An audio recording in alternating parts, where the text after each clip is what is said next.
raadiyoonii Dirree Shaggar. raadiyoonii Dirree Shaggar. raadiyoonii Dirree Shaggar.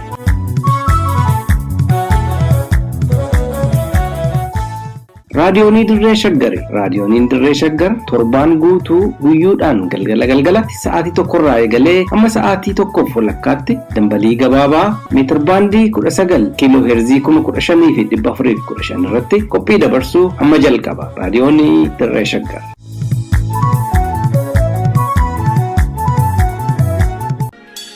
Yoo bakkee dugda gubbaa amma kootoo o maal qaba otoo o baraafatanii bada makooti yaku bada makooti yaku sannatirraa nas bayi iftuuti yaku cilaalurraa nas bayi iftuuti yaku gadamsidiin shoobaye tulluu naanna'ee gadamsidiin shoobaye tulluu naanna'ee jaalala keetiif jedhe waa meeqa ta'ee jaalala keetiif jedhe waa meeqa ta'ee rooba dhabuun dandayu biqiltuun bunaa rooba dhabuun dandayu biqiltuun bunaa rabbumattan dhiiseka kiyyaaf kee kanaa rabbumattan dhiiseka kiyyaaf kee kanaa Useen buneema anni fuullee cuqursii dalloo margeera olfa malee jibban beektu abjuu kiyyaanuu si argeera aliyyi cirriitu beeka isa beeka karaa dhoombirii dhukaate jaalala kee naa dhamaase dammuma birraa natti taate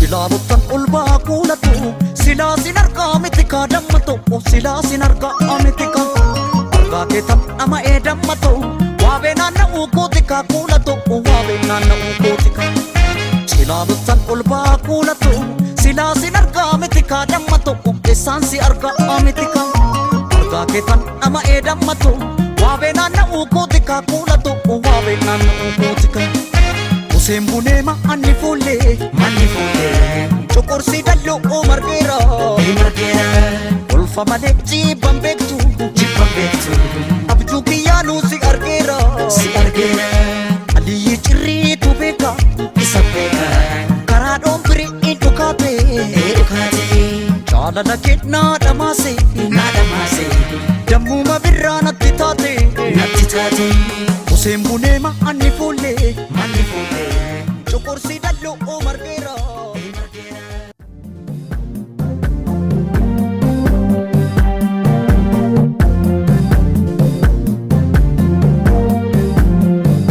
Seenaa fi seexaa sagantaa kanaan gootota Oromoo yaadanna Oromoo fi Oromiyaa wal barsiifna akkasumas saboota impaayera Itoophiyaa keessa jiran ilaalchisee buleeyyii fi hayyoota irraa kan odeeffanne kitaabota seenaa irraa kan dubbisne akkasumas ragaa burqaalee qorannoo irraa arganne qindeessinee waltajjii irratti isiniif dhiyeessina.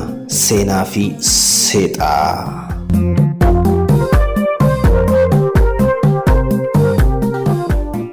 Dhaggeeffattoota raadiyoonii Dirree Shaggar qophii keenya seenaa fi seexaa har'aa keessatti waa'ee goota Oromoo tokkoo gabaabinaan isinitti himna. Isaanis Koloneel Adam Jiloo yookiin Haji Adam Jiloo Weebooti. Haji Adam Jiloo gootota Baalee qananiituun biqilchite keessaa isaan tokko. Hiriyaa gootota Oromoo kan akka Jeneraal Waaqoo Guutuu, Haji Adam Saaddoo, Jeneraal Hussein Bunee, Koloneel Aliyyii Cirriifaati. Haji Adam Jiloo kan dhalatanii guddatan godina Baalee aanaa Madda Walaabutti. Abbaan isaanii Jiloo Weeboo yoo jedhaman haati isaanii ammoo Aadde Tukkee Roobii jedhamu. Haji Adam kan dhalatan bara 1917tti. Kan boqotan ammoo bara 2006tti. Qophii seenaa fi seexaa gara sichiitti gootota Oromoo hedduu yaadanna. Seenaa isaanis iyyaafannee walitti himna. Har'aaf egaa seenaa gooticha Adam Jiloo irraa waa xiqqoo akka nuuf qoodan obbo Abdoo Anfootee qabannee dhiyaanneerraa haga dhumaatti nu caqasaa. Seenaan nakaasaa seenaan duune facaasa Hinguddatti ilmoo rasaasaa Hinguddatti ilmoo rasaasaa gumaa gosatu baasa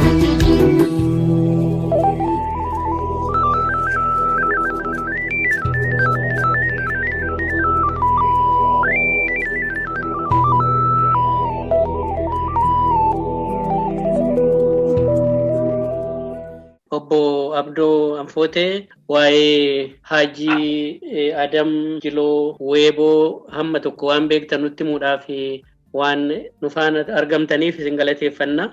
Mee waa'ee Adam Jiloo maal beektu? Okay, Maamara dura sagantaa kee kana irratti naafseeruu keetii fi iddoo galatoomisin jedha. Waa'ee Haaji Adam Jiloo dhugatti uumama gabaabaa tokko beeka. Isaan kan dhalatanii itti guddatanii madda walaabuuti. Bara 60 keessa mootummaan Haayile Sillaasee biyyatti teessanii Afiifi Sumaalee fi Keeniyaa ka'aa jedhaniini. Kan irratti mormiin hin dhalate uummanni illee walitti ba'ee biyyatti tuni biyya teenna biyya kaakayyuun abaabayyuun keenyatti dhalate nullee asuma dhalannee ubbeenne bakki irraa deemnu hin jiru jedhanii mormiin dhalate mormii haala sanirraa akka ka'e mormitti seenanii taan argitee akkuma gaafiin itti fuftuun si deebisa ta'a ammaaf kanu. Garuu maaliif lafa gallakkiisaa jedhaniin wanti kiliiritti beekame beeku akka namallee hin jiru garuu lafa san itti fayyadamuuf ka barbaadanii fi yookaan booranaan illee walitti argitee akka wallolan godhuu barbaadan natti fakkaata yeroo sanitti. Kanaafuu lafti teessan Sumaalee fi Keeniyaa ka'a jedhaniini uummanni illee namoota san irratti mormii kaasan lafa san irraa qulqulleessuu barbaadan waan ta'eefu. Eenyu fa'a egaa kan mormii kaasee gaara lixee yaadattu namoota sana? Namoota sana warra gurguddaa 2-3 tokko Adam Jilootiyyuu Waaqoo Guutuuti, Waaqoo Luugooti, Haaji Goobana kan jedhan. Kanneen warri gurguddaa yeroo sanitti mataa gara saniin argitee mormii kana geggeessaa turanii karaa cinaa kaaniitiin leen jiran warri akka Seenbonee sun gara Hararitti achi daba gara laga Waraabeetitti warroota kanatu argitee mormaanii ture garuu warri dura jalqabe warra madda walaabuu kana warra dallooti. Lola gaafa dhoon birkaa lola ijoollee baalee akaakayyuu kollolee abbaan koo irraa dhaalee abbaa kootu irraa laalee bosona seenuu yaalee bosonni mana gootaa bosonuu nyaata gootaa osoo manaa hin bahin qabsaayaa maa uf gootaa lafa kaaneen geeraruu lafee teennatu gootaa gootummaarree dhalootaa haa waanyitee atta gootaa hoommaan lafa gurgurree feembijaan lafa binnee xaaxoon mana ijaarree. Uummanni naannoo sanii tokkummaa qaba. Icciitii isaanii illee argachuun hedduu itti jabaata. Waraanni mootummaan Haayile Sillaasee itti ergitu kun informeeshinuma tokko malee argitee jara balleessina jedhee yoo itti ergaman isaanumatu dhumee dachaa tokkummaa qabaachuun meeshaa waraanaallee osoo hin ta'in tokkummaa fi icciitii isaaniitii fi murannoo qabaatinsa isaaniitiif cabuu dadhaban jedhee yaada. Hayyee garuu boodarra jarri harka kennatan jedhamaa miti turanii harka kennataniiru akkam ture mee waan sana nutti himaa?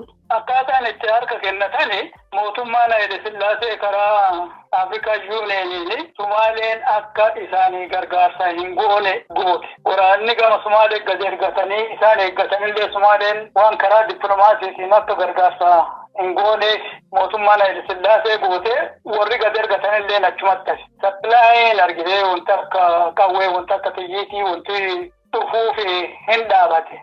Haaluma kanatu dadhabsiisee kanaanillee ammoo harka hin kennanne akkasumatti osoo taa'anuu jaagamaa keelloo bulchaa kutaa baalee godhanii fidanii jaagamaa keelloo waan aadaa ummataallee beeku waan afaan ummataallee beekuu fi kan warri kun waan dadhabe bulchoonni isaan duraa dadhabdee inni jaarsummaan jaarsolee biyyaa qabateeti karaa jaarsummaa saniin itti seene. Jaagamaa keelloollee wanti isa milkeessa akkaataa isaan harka kennatan keessatti isa duraa Sumaaleelleen gargaarsarraa kuttee jirti.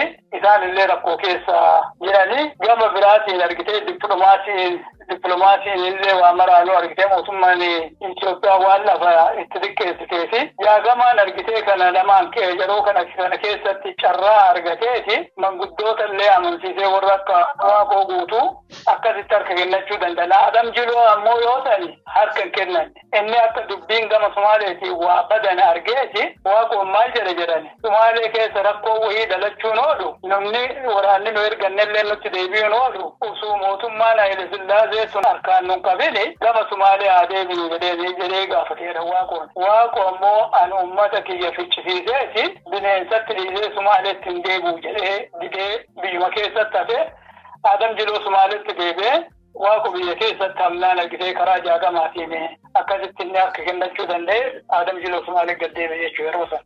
Lulli nu far'aa miti osoo maa lollu jaarree nu feenaan kootu maarree nu feenaan kootu maarree. Abbaa daamaa sakaraa gurbaa abba karaa abbaa daamaa sakaraa gurbaa abba karaa gurbaa gaafa gaasoree dhaadatee gaara koree dhiira kilaashii muxaan jilbifatee dhukaasee dhaabatee itti soree. Ta'uleen qabateen tuu nuti dhaadatti saree.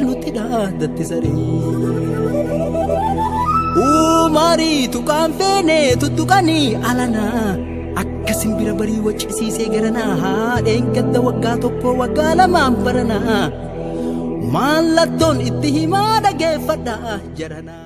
Tole garuu kan himamu baay'ee waa'ee Adam Jilooti mooticha Haile Sillaasee faana haasa'ee fuulduratti cufaayyuu maaliif gaara lixxee jennaan mootummaa kee jigsuufanii siree kee jigsuufanii lixee jedhee itti dubbate fuulduruma kallattiidhaan jedhu. Mee mooticha fuulduratti Adam Jiloo hoggaa dhiyaate waan ta'e waan irraa beektamee nutti hima. Adam Jiloo uumaa isaatitti nama waan dubbatu sodaatuuti. Waan itti dhufte mara nama dubbatu nama sodaa tokko qabuuti.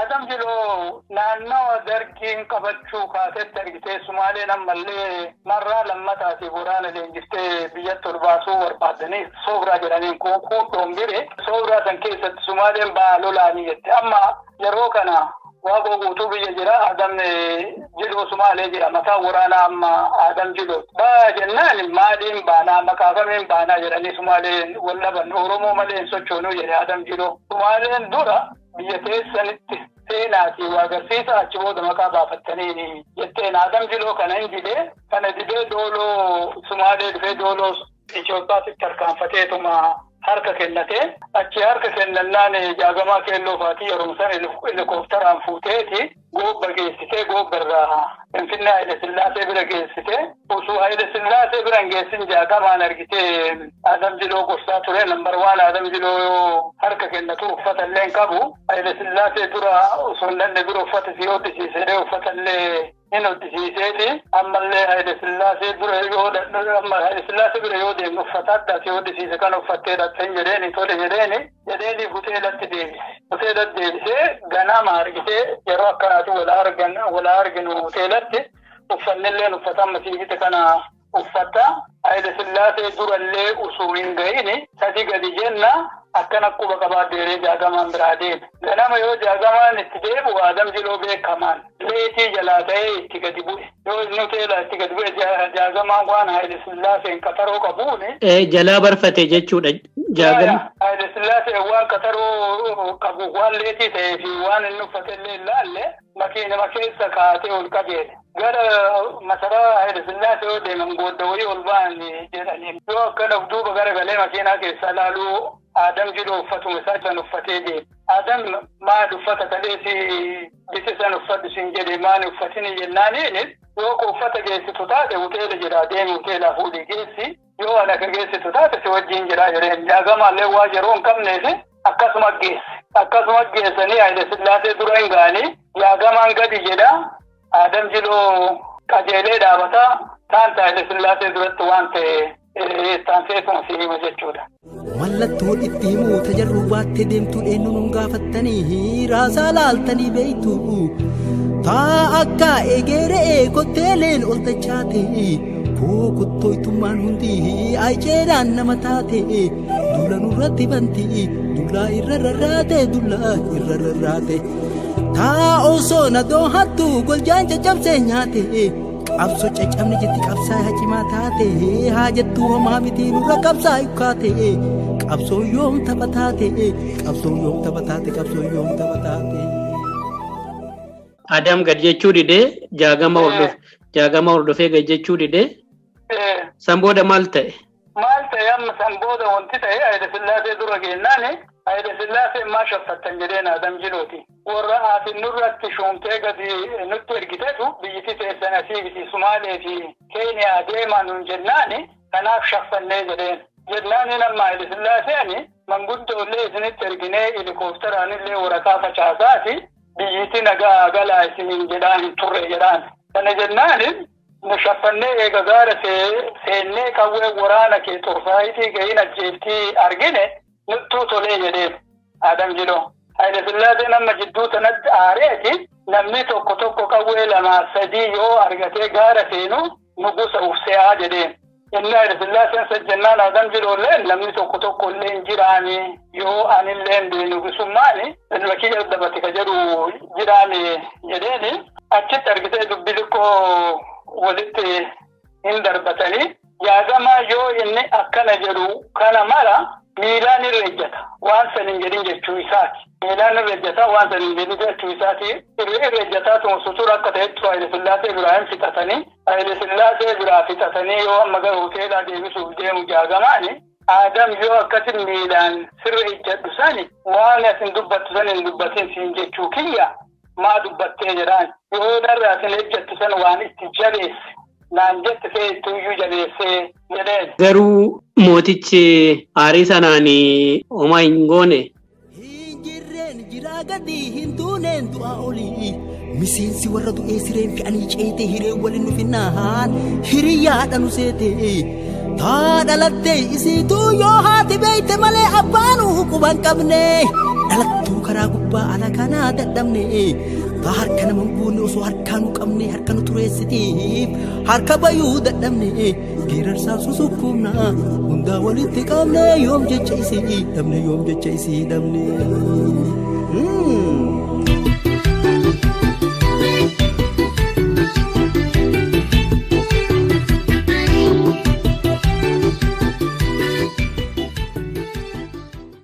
Tunnellee inni yeroo sanitti warraaqsinleen biyya keessa ta'uu ga'eera. Argitee jaagamaan paarlamaa keessatti baalee nagaa ta'iinsa lollee akka hin jirre akka dubbatu goosisiisi jedhee. Kanuma jedheen jaagamaalleen paarlamaa keessee paarlamaa irratti illee dubbatee jira. Wanti akaafaan hiikuuf jaagamaa keellooti. Jaagamaan hin geessee paarlamaa geessinaan Adam Jiloo wanti inni jedhanii arbaa fi jeedalatu wallole osuma wallola larbi kun humna irra jabaateeti jeedalti homaa dadhabdee jennaan harka itti kennattee jedhan. Harka itti kennannaan amma dubbadhuu jedhanii ni jedhan jeedala sanaan. Jeedalti dubbattee arba kana guddinna isaa sodaatee harka itti hin kennadhu silaa osoo uummanni kiyya waan ayyaatu na wajjin ka yaadu taatee arba kanatti harka hin kennadhu jette jeedalti jedhee dubbatee jira. Maal jechuu ta'a laata hiikaan kana? Hiikaan waan kana ummata kiyyatu dammaqee na wajjin hin dhaabatini malee ilaa ana Haile Sillaaseettuu harka hin kennadhu ummata kiyya biraa dhabe jechuuf deemanatti fakkaata. Hedduu galatooma obbo Abdoo Anfootee waan Adam Jiloo ragaa kana waan nu kennitanii fi egaa kanumaan gargar baana. Hedduu asillee waan waa'ee kana irratti nagaafattee fi hedduu galatoome. Akkuma Adam Jiloo jedheessan argitee Oromoon ammallee borullee tokkummaa isaa yoo hin jabeeffatini karaan bilisummaa deeman kun itti dheerattuutu malaa. Hiree kanaan argitee tokkummaa keessan jabeessaa uummata Oromootiin illee jedha. Atillee hedduu galatoom waan naaf seerteef. Seenan na kaasa, ani du'u seenan na kaasa, seenaan du'ne facaasa. Hinguddatti ilmoo rasaasa, hinguddatti ilmoo rasaasa, gumaa sabatu baasa.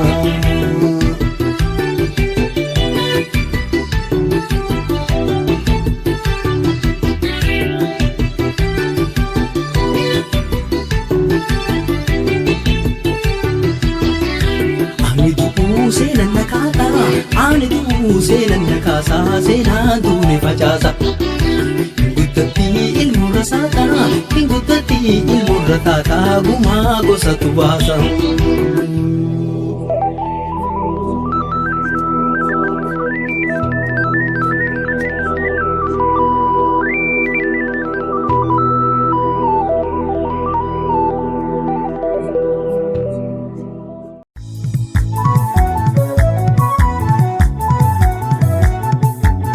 raadiyoonii dirree shaggar raadiyoonii dirree shaggar raadiyoonii dirree shaggar